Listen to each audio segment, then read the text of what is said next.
সম্মানিত ভিউয়ার্স, দর্শক শ্রোতাবৃন্দ, গীবত শোনাও হারাম। এরপর আমরা 12 নম্বর ভিডিওতে ক্লিপ আলোচনা করছি।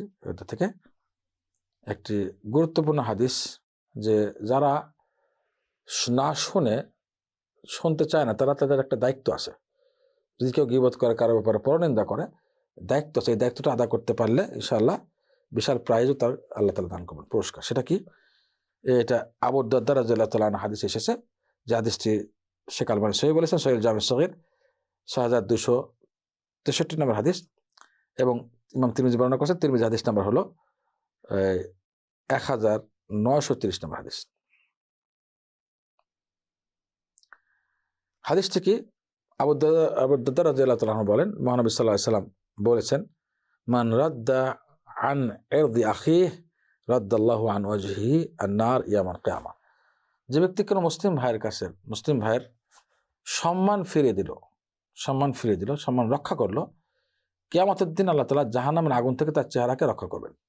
যে ব্যক্তি কোনো মুসলিম ভাইয়ের সম্মান ফিরিয়ে দিল, অর্থাৎ তার সম্মান রক্ষা করলো, কিয়ামতের দিন আল্লাহ তাআলা ওই ব্যক্তির চেহারাকে জাহান্নাম থেকে রক্ষা করবেন। আল্লাহু আকবার। অর্থাৎ কি?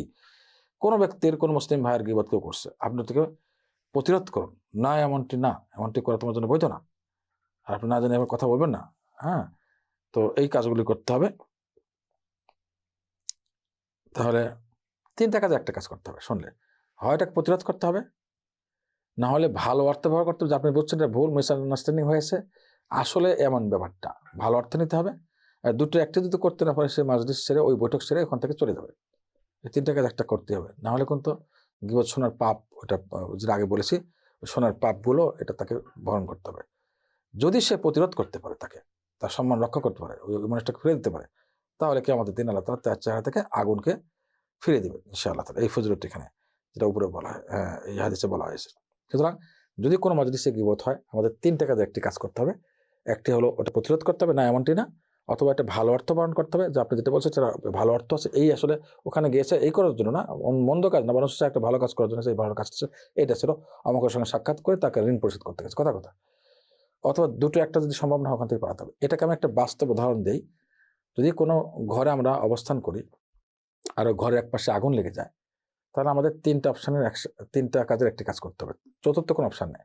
প্রথম আগুনটাকে নিভানোর চেষ্টা করতে হবে, যদি নিভে যায়, হ্যাঁ, তাহলে ভালো কথা, তাহলে আমরা ওখানে অবস্থান করতে পারবো, আগুন নিভে গেছে। 2 নম্বর, যদি আগুন না নিবে, তাহলে ওটা কন্ট্রোল করতে হবে, যে ওই স্থানে যেন সীমাবদ্ধ থাকে, ওখান থেকে সামনে যেন না আসে। কন্ট্রোল করতে পারলে ওখানে বসা যাবে, যে আগুন কন্ট্রোল হয়ে গেছে, সামনে আসছে না। 3 নম্বর অপশান কি আছে আপনারাই বলুন? আগুন নিভানো সম্ভব হয়নি এবং কন্ট্রোল করা সামনে বাড়ছে। 3 নম্বর অপশান কি? ওখান থেকে দ্রুত ভেগে পালাতে হবে, না হলে আগুনে জ্বালিয়ে সার্কেল করে দেবে। গীবতের মাহফিলগুলো এমন হয়, বৈঠকগুলো, আউযুবিল্লাহ, গীবতের বৈঠকগুলো হয় ওটাকে প্রতিরোধ করতে হবে, না হলে কন্ট্রোল করতে ভালো অর্থ নিতে হবে। এই প্রথম 2টার উদাহরণ। আর 3 নম্বর যেটা বললাম, আগুন ওখান থেকে পালাতে হবে, সেটা হলো বৈঠক ত্যাগ করে তাড়াতাড়ি পালাতে হবে, যেন আমার আমলনামার নেক আমলগুলো সব ধ্বংস করে না দেয় এই গীবত শুনে এবং তার সমর্থন দিয়ে। এভাবে 3টা কাজ একটা করতে হবে। যেভাবে আগুন লাগলে করতে হয়, এটাও আমল নামে আগুন লেগেছে, এখন 3টা কাজের একটা করতে হবে। আল্লাহ তাআলা আমাদের সবাইকে তৌফিক দান করুন। আমিন। আসসালামু আলাইকুম ওয়া রাহমাতুল্লাহি ওয়া বারাকাতুহু।